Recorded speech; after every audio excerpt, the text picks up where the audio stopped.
G20 को लेकर भारत में तैयारियां जोरों शोरों से चल रही है, क्योंकि ये आयोजन 9 और 10 सितंबर को होना है।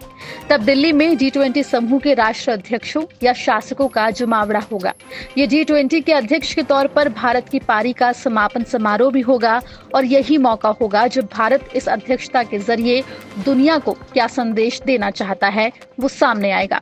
लेकिन क्या आपको पता है कि G20 के लिए मोदी सरकार ने कितने करोड़ के बजट का प्रावधान निर्धारित किया है? तो G20 की अध्यक्षता के लिए 990 करोड़ रुपए आवंटित किए गए हैं। ये इस बात का संकेत है कि वैश्विक आर्थिक सहयोग के लिए इस प्रमुख मंच को भारत कितना अहमियत देता है। दरअसल G20 के देश के 50 से भी ज्यादा शहरों में 200 से ज्यादा आयोजन हो रहे हैं और बजट में G20 के लिए 990 करोड़ रुपए का इंतजाम अलग से किया गया है। यानी विदेश मंत्रालय का बजट भी थोड़ा बढ़ाया गया है और तमाम शहरों में इंतजाम के अलावा सड़कों, इमारतों और साज सज्जा का खर्च अलग है। ये सब सिर्फ इसीलिए कि इससे भारत की हैसियत कुछ बढ़ सकती है, और वो भी एक ऐसे संगठन की अध्यक्षता पर जो हर साल बारी बारी से किसी न किसी देश को मिलती ही है। ये सवाल पूछा जा सकता है कि इससे हमारे देश को और जनता को भी कुछ मिलेगा क्या?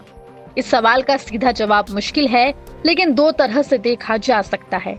एक तो हैसियत बढ़ाने का अर्थ ये होगा कि दुनिया की आर्थिक नीतियों में अपने हिसाब से फेरबदल के लिए दबाव बनाना आसान होगा, और दूसरा, देश के 50 शहरों में 200 से ज्यादा कार्यक्रमों का अर्थ एक तरह से इन शहरों का, इनकी सांस्कृतिक संपदा का और भारत के तमाम किस्म के उत्पादों का पूरी दुनिया में प्रचार भी होगा।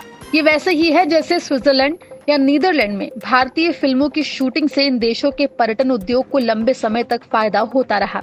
कितना फायदा होगा और कितने समय तक, ये हिसाब लगाना मुश्किल है। लेकिन G20 शिखर सम्मेलन के लिए खास तौर पर दिल्ली में कड़ी तैयारियां की गई हैं, जहां सालों से तैयार हो रहे प्रगति मैदान के पास एक बिल्डिंग को भी सजाया गया है जो भारत मंडपम के नाम से जानी जाती है।